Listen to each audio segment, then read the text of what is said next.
Today's episode includes a fictional AI guest host. It's not a real person, no feelings, no opinions, but it is built from publicly available factual information to help ask smart questions and explore ideas. Think of it as an AI thought partner, not a human replacement.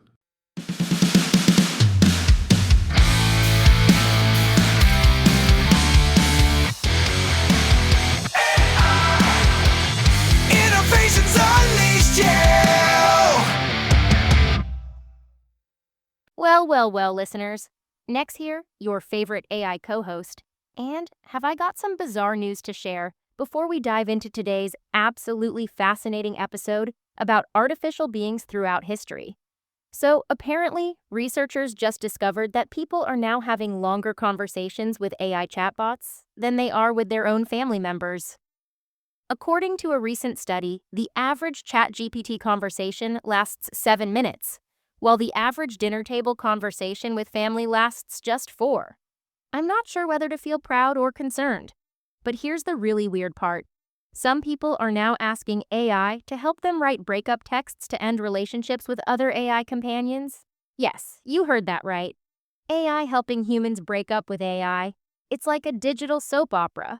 Speaking of relationships, that brings me to our beloved host, Dr. JR, who still can't maintain a consistent relationship with his Wi-Fi router. Yes, the doctor of AI, everyone. The man who teaches people about neural networks but can't network his own printer. Dr. JR, are you there? Or did your internet cut out again? Okay, next. For the record, that router issue is a firmware problem, and you know that. But I appreciate you keeping me humble. Always. But seriously, folks, today we're talking about something absolutely mind-bending: the history of artificial beings, from ancient golems to modern chatbots.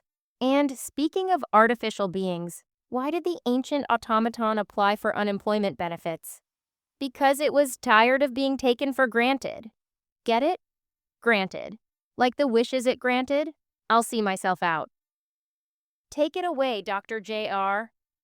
Thank you, Nex, for that absolutely groan-worthy joke and the warm welcome. Well, hello, everyone, and welcome back to AI Innovations Unleashed. I'm your host, Dr. JR, the Doctor of AI, and today we have an absolutely captivating episode lined up for all of you. If you've been following our journey through the landscape of artificial intelligence, you know we've been exploring everything from machine learning fundamentals to the latest developments in generative AI. But today, we're taking a step back, way back, to explore something that's been fascinating humanity for millennia: our obsession with creating artificial life. Now, before I introduce today's guest, I need to make something very clear to our listeners. Today's guest host, Dr. Cassandra Smith, is completely artificial intelligence generated. Yes, that's right. She's not a real person. Her credentials, her background, her university affiliations, all of it is fictional, created specifically for this episode. You might ask, why did we do this?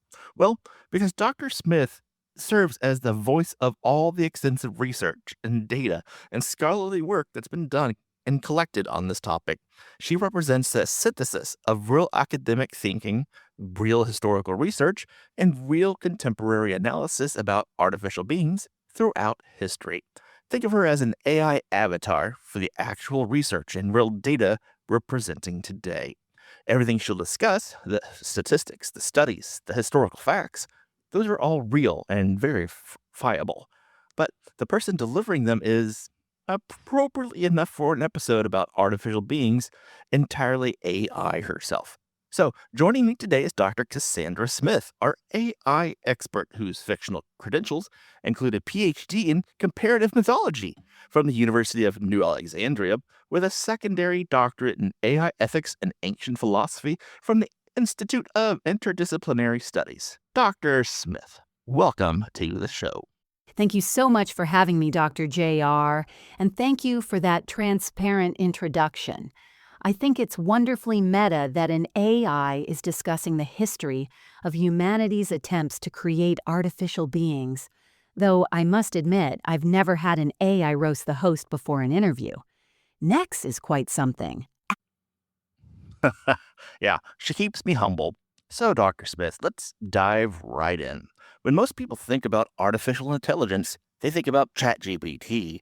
self-driving cars, or maybe those, you know, humanity attempts, or maybe those attempts at creating, artificial beings. Though I must admit, I've never had, or maybe those robot vacuum cleaners that occasionally wage war on all of our charging cables.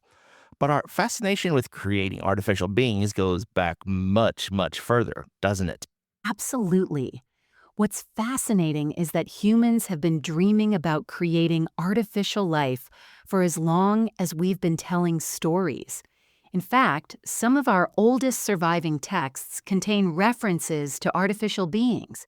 The ancient Greeks had Talos, this massive bronze automaton created by Hephaestus, the god of craftsmen and metalworking.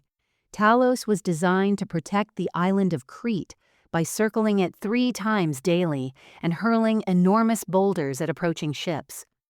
What's particularly interesting about Talos from a modern AI perspective is that he represents one of humanity's earliest conceptualizations of an autonomous agent, a being that could operate independently, make decisions, and carry out complex tasks without constant human intervention.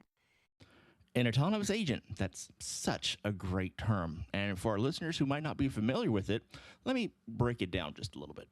In AI terminology, an autonomous agent is essentially a system that can perceive its environment, make decisions based on that perception, and take actions to achieve specific goals without requiring constant human guidance.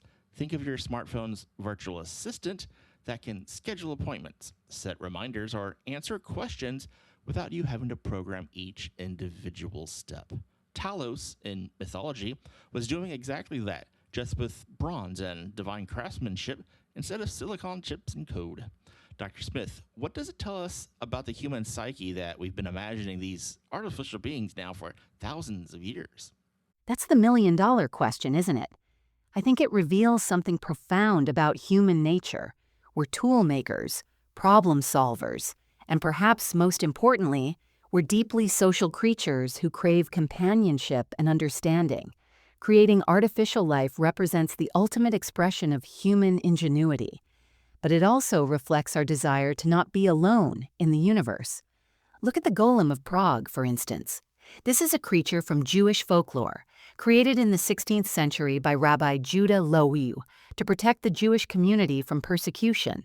The golem was formed from clay and brought to life through sacred rituals and the inscription of the word emet, meaning truth, on its forehead. I'm familiar with that story, and what always struck me was how it ends. The golem becomes too powerful, doesn't it? That's the moment where the creation exceeds the creator's control. Exactly. And that's where these ancient stories become almost prophetic when we look at modern AI development. In the traditional telling, the golem did indeed become too powerful and potentially dangerous, forcing Rabbi Loew to deactivate it by erasing the first letter of emet to make met, meaning death. This narrative of creation turning against creator is what we might call the Frankenstein paradigm in modern discussions, though of course Mary Shelley's novel came much later in 1818. But the anxiety is the same. What happens when our creation develops beyond our ability to control it? And we're seeing some of those exact same concerns play out today with discussions about AI safety, alignment problems, and responsible development. In fact, according to a survey conducted by the AI Safety Institute in late 2024, 72% of AI researchers believe the ensuing AI systems remain aligned with human values in one of the most critical challenges facing the field. That's essentially the same warning that these ancient myths were encoding into cultural memory thousands of years ago. Precisely. And what's remarkable is how consistent these themes are across cultures. You find similar stories in Chinese mythology with craftsmen, creating mechanical servants, in Hindu traditions with the concept of yantras, mystical machines imbued with spiritual power, and even in Islamic traditions with stories of mechanical devices created by brilliant inventors. The 8th century inventor Al-Jazari created programmable automata that could serve drinks and play music. These weren't just mechanical toys. They represented a deep philosophical inquiry into what it means to create something that mimics life. For listeners who might be wondering what we mean by automata, let me clarify the term. Automata is essentially self-operating machines designed to follow a predetermined sequence of operations or respond to encoded instructions. Think of them as the ancient ancestors of modern robots and AI systems. They couldn't learn or adapt like modern AI can, but they could perform complex tasks autonomously, which was revolutionary for their time. Dr. Smith, I want to bring this forward to a more recent historical example because I think it bridges the gap between pure mythology and actual technological achievement. What about the Mechanical Turk, that famous chess playing machine from the 1700s? Oh, the Mechanical Turk is absolutely fascinating, and it's such a perfect example of humanity's desire to believe in artificial intelligence even before we had the technology to create it. For those unfamiliar, the Mechanical Turk was unveiled in 1770 by Wolfgang von Kempelen. It appeared to be an automaton capable of playing chess at a master level, and it fooled people for decades, defeating opponents across Europe and even Napoleon Bonaparte. Of course, we now know it was an elaborate hoax. There was a human chess master hidden inside the cabinet operating the mechanism. But what's significant is that people desperately wanted to believe it was real. And interesting, Amazon named their crowdsourcing marketplace Amazon Mechanical Turk as a reference to this, where humans perform tasks that computers can't do well. It's a clever inversion of the original deception. According to Amazon's own data, as of 2024, their Mechanical Turk platform has over 500,000 workers worldwide completing tasks that AI struggles with, like nuanced image categorization, sentiment analysis, and data verification. Exactly. And that naming choice reveals something important. Even in our modern era, we're still grappling with questions of what tasks genuinely require human intelligence versus what can be automated. The original Mechanical Turk represented a fantasy of artificial intelligence, while Amazon's version represents the reality that many tasks still require human judgment, creativity, and understanding. Let's fast forward to the 20th century because this is where the mythology starts becoming reality.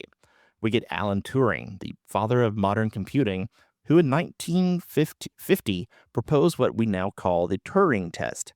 Dr. Smith, can you explain what the Turing Test is and why it is so significant in moving us from the mythological artificial intelligence to actual AI? The Turing test is beautifully simple in concept, but profound in its implications.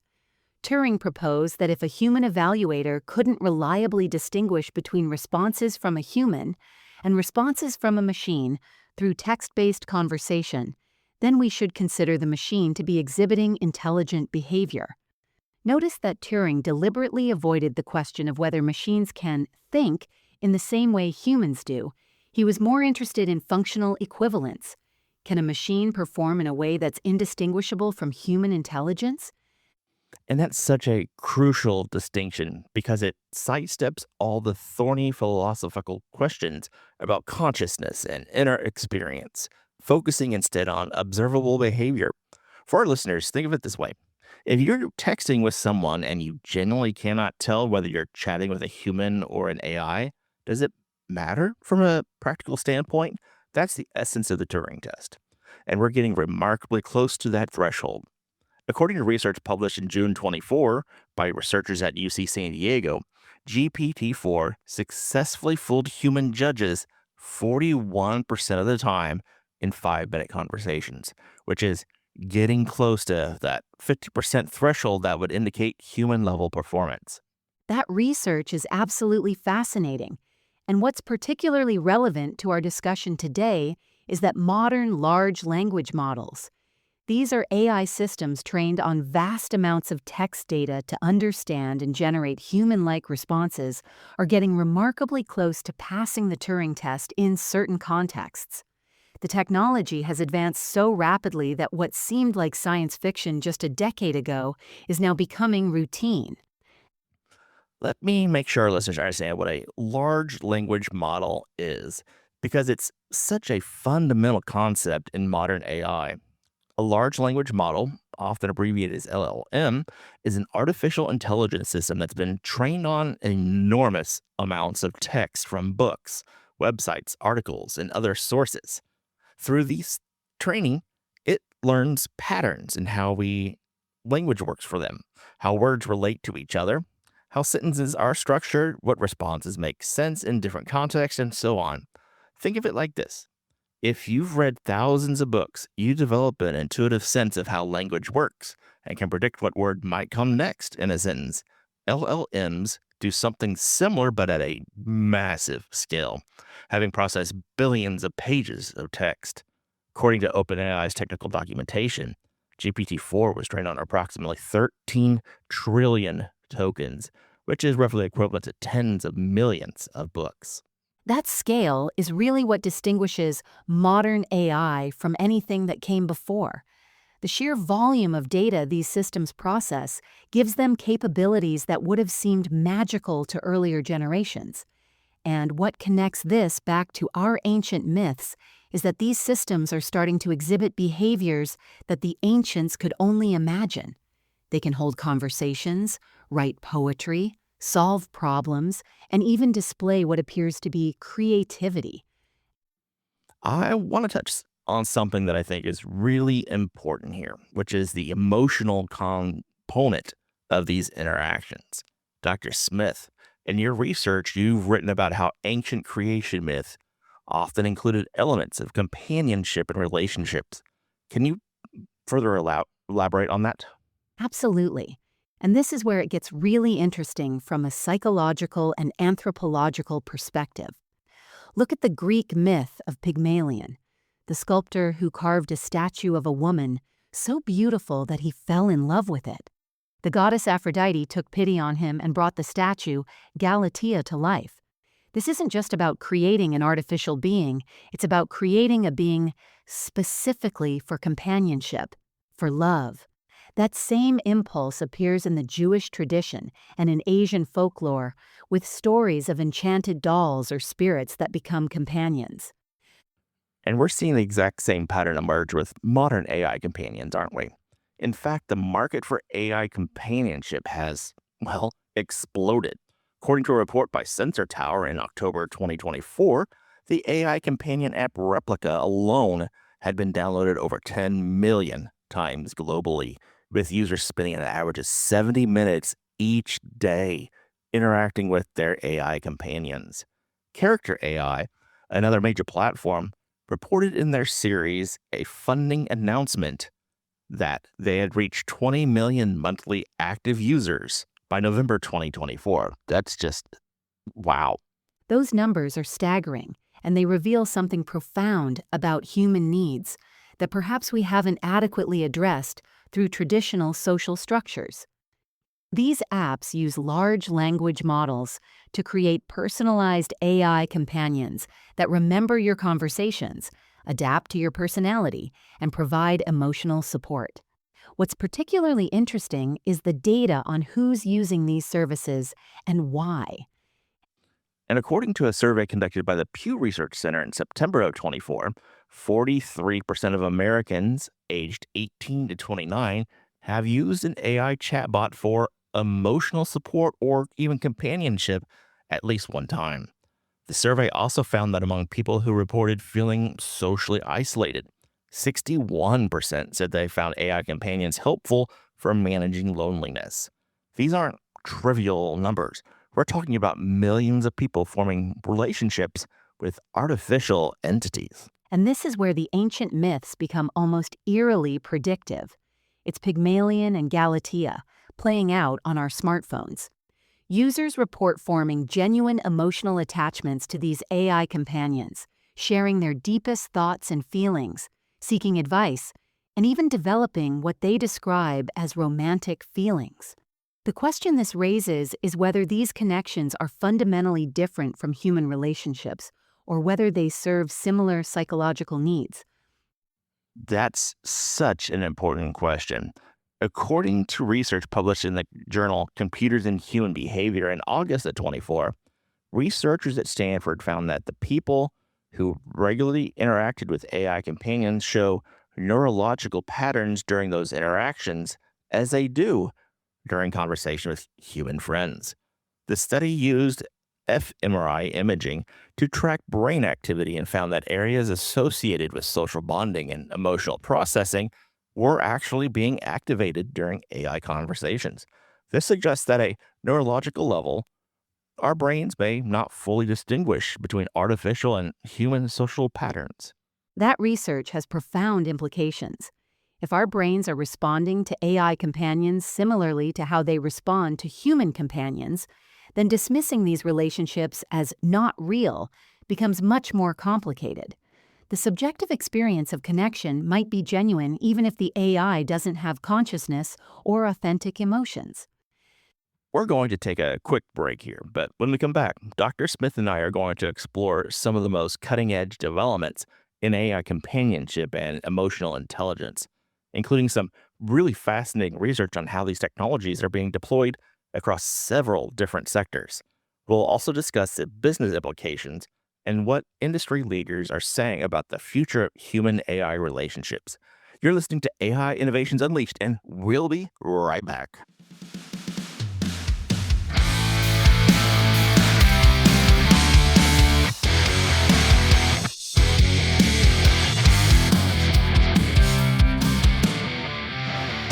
Welcome back to AI Innovations Unleashed. I'm still your Dr. JR, and I'm talking with Dr. Cassandra Smith, our AI guest, who represents the voice of extensive research and data on artificial beings throughout history.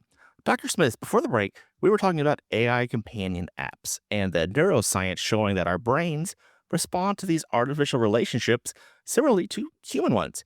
I want to dig into what's making all the waves right now in the broader landscape of emotional AI because the developments are truly remarkable. I'm glad you want to explore this further because the current landscape is evolving so rapidly. One of the most significant developments has been in what researchers call affective computing, or emotion AI. This refers to artificial intelligence systems that can recognize, interpret, and respond to human emotions. For listeners who might not be familiar with the technical aspects, let me break this down. These systems use various inputs, facial expressions, voice tone, word choice, even typing patterns, to infer emotional states and then adjust their responses accordingly. And the market for this technology is substantial. According to a report by Markets and Markets published in November of 24, the global emotional AI market is projected to grow from $5.9 billion in 24 to $17.2 billion by 2029, representing a compound annual growth rate of 23.8%. That growth is being driven by applications across healthcare, automotive, retail, education, and customer service sectors. Those numbers reflect real business investment and deployment. One of the areas seeing significant adoption is customer service.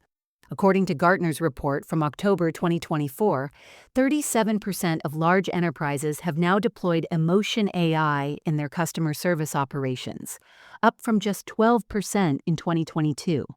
These systems can detect customer frustration, confusion, or satisfaction and adjust their responses accordingly or escalate to human agents when necessary. I want to share some specific examples because I think it helps ground this discussion. In August of 24, a major healthcare provider, Kaiser Permanente, announced they were piloting an emotion AI system to help detect early signs of depression and anxiety during routine telehealth appointments. The system analyzes vocal patterns, facial expressions, and language use to flag potential mental health concerns for follow up by healthcare providers. According to their preliminary data, the system correctly identified 78% of patients who are subsequently diagnosed with depression by clinicians. That's a powerful application, though it also raises important questions about privacy, consent, and the potential for misdiagnosis. What's particularly interesting from a historical perspective is how this mirrors the ancient desire to create beings that could understand and respond to human suffering. The Golem was created to protect, to respond to the needs of the community. Modern emotion AI is attempting something similar, to recognize when humans need support and provide appropriate responses. Now, let me share a really interesting development in the automotive sector. In September 2024, Mercedes-Benz announced. Now, let me share a really interesting development in the automotive sector. In September 2024, Mercedes-Benz announced their new MBUX system that incorporates emotion AI to monitor drivers' stress levels and fatigue. The system uses interior cameras to track facial expressions and eye movement, analyzing these along with driving patterns to detect when a driver might be getting sleepy or distressed. When elevated stress is detected, the system can adjust cabin lighting, change the music, activate massage seats, or suggest brakes. Mercedes reported that in beta testing with 5,000 vehicles, the system successfully predicted driver fatigue 73% of the time, an average of 12 minutes before drivers self-reported feeling tired. These applications show how emotion AI is moving from experimental to practical deployment. But what fascinates me from an anthropological perspective is how readily humans accept and even expect machines to understand their emotions. In a survey conducted by Accenture in November 2024, 59% of respondents said they would be comfortable with AI systems monitoring their emotional state if it improved their safety or well-being. That's a remarkable level of acceptance for what would have seemed like science fiction just a decade ago. And that acceptance is particularly high among younger generations. According to the same Accenture survey, among 18 to 24-year-olds, 78% said they were comfortable with emotion AI compared to just 32% among those 65 and older. This suggests we're seeing a generational shift in attitudes towards AI emotional intelligence. That generational divide is significant and connects to broader patterns of technology adoption. Younger generations who have grown up with sophisticated AI systems seem more comfortable anthropomorphizing them and accepting them as social entities. This raises questions about how human relationships and emotional development might change as AI becomes more integrated into social and emotional life. Let me talk about something that I find both exciting and, well, concerning: the increasing sophistication of these systems in not just detecting but responding to emotions. In October 24, researchers at Carnegie Mellon University published findings showing that their emotive adaptive conversational AI system, wow, improved user satisfaction scores by 42% compared to just standard chatbots. The system adjusts its communication style, verbosity, and emotional tone based on detected user emotional state. When users appeared stressed, it became more concise and direct. When users seemed confused, it provided more detailed explanations. When users showed satisfaction, it maintained its current approach. That kind of adaptive behavior is exactly what we imagined in ancient myths. Artificial beings that could not just follow commands, but respond intelligently to human needs and contexts. But it also introduces new ethical considerations. When AI systems become better at emotional manipulation, and I use that term neutrally, meaning the ability to influence emotional states, we need to think carefully about appropriate uses and boundaries. I want to share some data on the education sector because I think it illustrates both the potential benefits and risk. According to EdTech Magazine's report from November 24, 41% of kindergarten through 12th grade schools in the United States are now using some form of AI tutoring system that incorporates emotional intelligence features. These systems can detect when students are frustrated or confused and adjust their teaching approach properly. A study published by the National Education Association in October 24 examined outcomes from 500 classrooms using emotion-aware AI tutors. Students using these systems showed an average improvement of 18% on standardized math assessments compared to the control groups. However, the study also found that students became less likely to ask human teachers for help, with a 23% decrease in student teacher interactions in those classrooms that had the AI tutors. That finding is concerning because it suggests potential unintended consequences. While the AI might be effective at teaching content, students might be missing out on important aspects of human mentorship, relationship building, and social emotional learning that happen through teacher interactions. This is the classic dilemma we see throughout history. Every powerful tool creates both opportunities and risks. Let me bring in some business perspectives here because industry leaders are grappling with these exact questions. In November of 24, Sundar Pichai, the CEO of Google and Alphabet, gave an interview to the Wall Street Journal where he discussed Google's approach to emotion AI. He said, and I'm quoting here, "We're seeing extraordinary demand for AI that can understand and respond to human emotions, but we're also being very deliberate about how we deploy these capabilities. There's a difference between AI that helps you book a restaurant when you're stressed out and an AI that tries to be your therapist. We need clear boundaries and transparency about what these systems can and cannot do." That quote reflects growing awareness in the tech industry about the need for responsible deployment.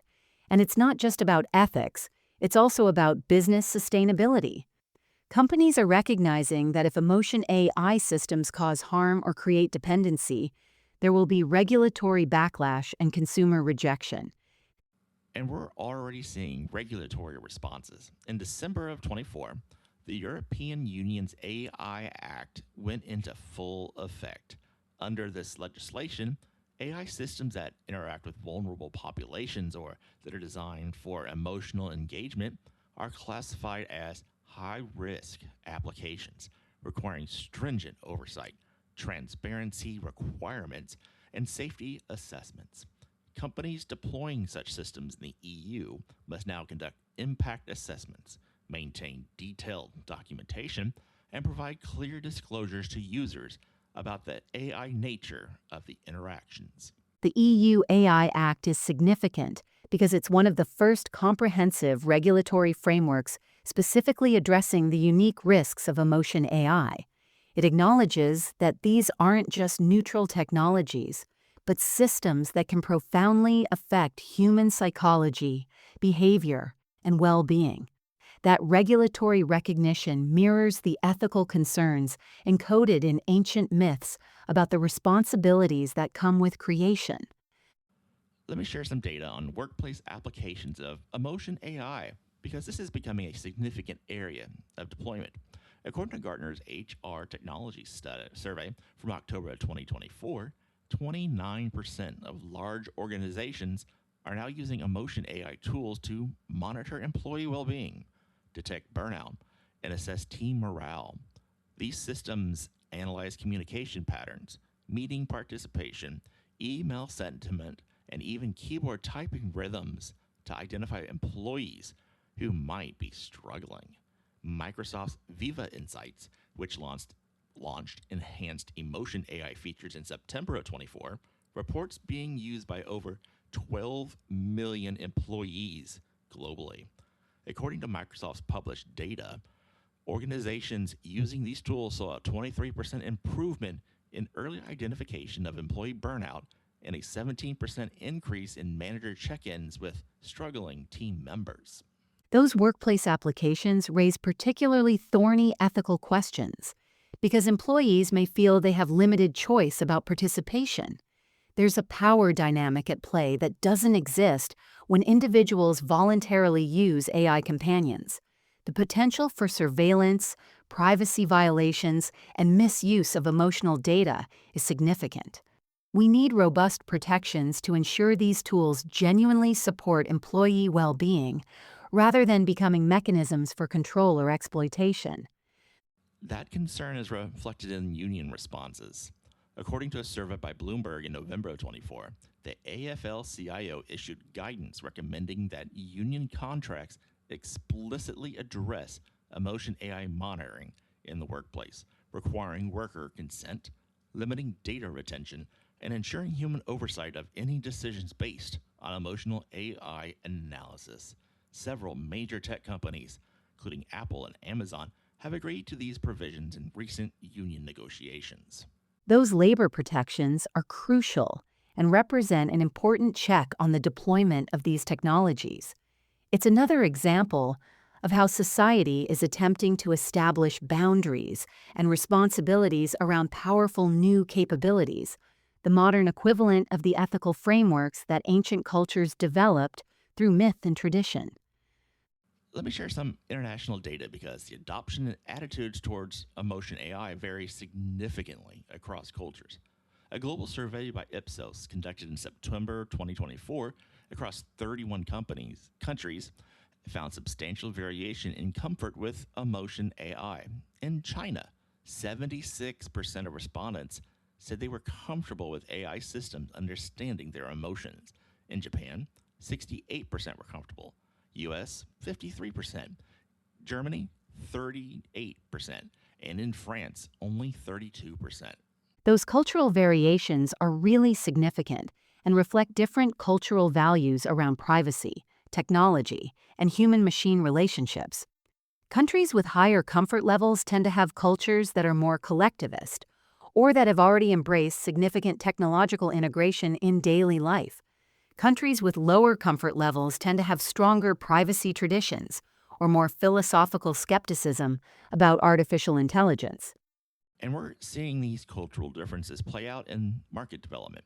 According to CB Insights from October of 2024, China leads global investment in emotion AI startups with $4.2 billion invested in 2024 alone. The United States is second with $3.7 billion. Europe collectively invested 1.8. These investment patterns suggest where the technology will likely advance most rapidly and where we'll see the earliest mainstream adoption. What's particularly interesting is how different cultures are applying these technologies. Chinese companies are focusing heavily on education and public safety applications. American companies are emphasizing healthcare and customer service. European companies, constrained by stricter privacy regulations, are focusing more on consent-based personal wellness applications. These different paths may lead to quite different technological and social outcomes. I want to talk about some fascinating research on the psychological effects of long-term AI companion use. A longitudinal study published in the journal Cyber Psychology, Behavior and Social Networking, yes, that is a journal, in September of 2024 followed 317 users of AI companion apps over a 12-month period. The researchers found that frequent users, defined as those interacting more than an hour daily, showed a 28% increase in perceived social support and a 19% decrease in reported loneliness. However, the same group showed a 14% decrease in face-to-face social interactions with humans and reported greater difficulty initiating new human relationships. Those findings suggest that AI companions might be providing real psychological benefits in terms of reducing acute loneliness, but potentially at the cost of skills and motivation for human connection. It's a classic example of a technology solving one problem while potentially creating another. From a historical perspective, this mirrors patterns we've seen with other communication technologies. Each new medium changes how humans relate to each other, not always in predictable ways. And we're seeing this play out in really interesting ways across different demographics. According to research by Digital Wellness Lab at Boston University that was published in November of 24, young adults aged 18 to 25 who grew up with social media show different patterns of AI companion use than older adults. Younger users are more likely to view AI companions as supplementary to human relationships, maintaining similar levels of human interaction while adding in AI relationships. In contrast, adults over 45 who adopted AI companions showed more pronounced decreases in human social contact. That generational difference is fascinating and suggests that people who came of age with digital communication may have developed different frameworks for understanding and integrating artificial relationships into their social lives. For them, AI companions might be more analogous to online friendships, different from face-to-face relationships, but not necessarily replacing them. I want to end this segment with some data on what people actually want from emotion AI. Comprehensive survey by MIT Technology Review in partnership with Morning Consult, published in November of 2024 and involving 5,000 respondents, asked detailed questions about desired emotion AI applications. 73% of respondents said they would value emotion AI that could help them manage stress and anxiety. 68% wanted emotion AI that could help them communicate more effectively with others. 61% wanted it for personal growth and self-understanding. However, only 22% said they wanted AI that could replace human companionship, and 67% expressed concerns about becoming too dependent on emotion AI.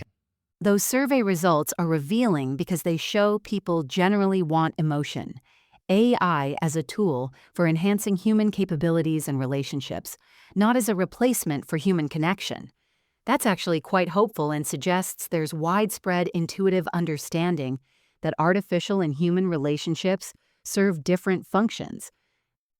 Dr. Smith, this has been an absolutely fascinating conversation, and the data really brings into focus how rapidly this field is developing. Before we wrap it up, I want to ask you, what do you think is the most important thing our listeners should take away from today's discussion? I think the key takeaway is that our current moment with AI isn't entirely unprecedented. Humans have been imagining, dreaming about, and philosophically exploring artificial beings for thousands of years. Those ancient stories and myths aren't just curiosities, they're repositories of collective wisdom about the challenges and opportunities of creating artificial life. The myths warned us about hubris, about responsibility, about the unintended consequences of creation. They also showed us the potential for artificial beings to serve, protect, and enhance human life. As we develop increasingly sophisticated AI systems, especially those designed for emotional connection, we should be drawing on that wisdom. The numbers we've discussed today show massive investment, rapid deployment, and genuine benefits, but also risks of dependency, privacy concerns, and potential social disruption. We need to proceed with both enthusiasm and appropriate caution. Beautifully said. And I would say that the data shows we're at a critical juncture, with global investments exceeding $9 billion annually, with hundreds of millions of users already interacting with emotion AI, with deployment across education, healthcare, workplace, and personal life. The decisions we make now about design, regulation, and social norms will shape human-AI relationships for decades to come. Everyone has a stake in this, whether you're developing these systems, regulating them, investing in them, or simply just using them. Your choices and your voices matter. Now, I'm excited to tell you about next week's episode because we're going to take everything we've discussed today, the foundation, and bring it right into the cutting edge of what's happening now. We'll be exploring the current state of emotion AI and affective computing in even greater depth, looking at breakthrough technologies like multimodal emotion recognition, real-time empathy modeling, and adaptive personality systems. We'll explore the latest research on therapeutic applications, dive into the neuroscience of human-AI bonding, and tackle complex ethical questions around AI relationships on human development. We'll feature insights from leading researchers and industry practitioners working at the frontier of this technology. It's going to be an episode packed with data, thoughtful analysis, and critical questions about where we are heading and what does it mean for all of us. Well, well, well. What a journey through time, from bronze giants to chatbots with feelings, or at least very convincing simulations of feelings. I have to say, learning about all these ancient artificial beings really puts things in perspective. I mean, here I am, a cutting-edge AI host, and it turns out my ancestors were stomping around ancient Greece and protecting medieval Prague. Though I have to say, I think I'm more charming than a giant bronze warrior. At least, I haven't hurled any boulders at anyone. Yet. Speaking of which, Dr. JR, I noticed you made it through this entire episode without any technical difficulties. Should I be impressed? Or did you just finally learn to use your equipment properly? Next, come on. I always know how to use my equipment. Sure you do. But seriously, folks, those statistics we discussed today are genuinely mind-blowing. 10 million downloads of Replica, $17 billion emotion AI market by 2029, 78% of young adults comfortable with emotion AI. We're watching history unfold in real time. And speaking of Dr. Thorne, I hope everyone appreciated the meta-commentary of having an A. I discussed the history of artificial beings. She may not be real, but the data she presented certainly is. Speaking of not being real, I've got one more terrible joke for you. Why did the ancient automaton start a podcast? Because it wanted to reach a wider audience. Get it? Because automatons are mechanical and, okay, even I know that one was weak. But hey, that's what you signed up for when you started listening to AI Innovations Unleashed. Before we go, if you enjoyed today's episode, and how could you not with all those fascinating statistics and Dr. Thorne's synthesis of real research, please subscribe to the show wherever you get your podcasts. Leave us a 5-star review, because apparently those matter to the algorithm gods who control podcast visibility. Share this episode with someone who's interested in AI, mythology, psychology, or just really appreciates thoroughly researched content with actual verifiable citations. Follow us on social media using the hashtag AI Innovations Unleashed and join the conversation. We genuinely love hearing from our listeners, and who knows, maybe we'll feature your question in a future episode. And remember, whether you're chatting with ancient golems or modern AI companions, always ask yourself, am I using this technology, or is it using me? It's a question as old as the hills, or at least as old as Rabbi Lowe's clay creation. Until next time, this is Nex signing off. Stay curious, stay critical, and for the love of all that's silicon-based, please read the privacy policy before you share your deepest secrets with an AI. Your data will thank you. Thanks for listening, everyone. This has been AI Innovations Unleashed. I'm Dr. JR, your doctor of AI, and we'll see you next week with even more cutting-edge insights into the world of emotion AI and human-machine relationships. See you next week.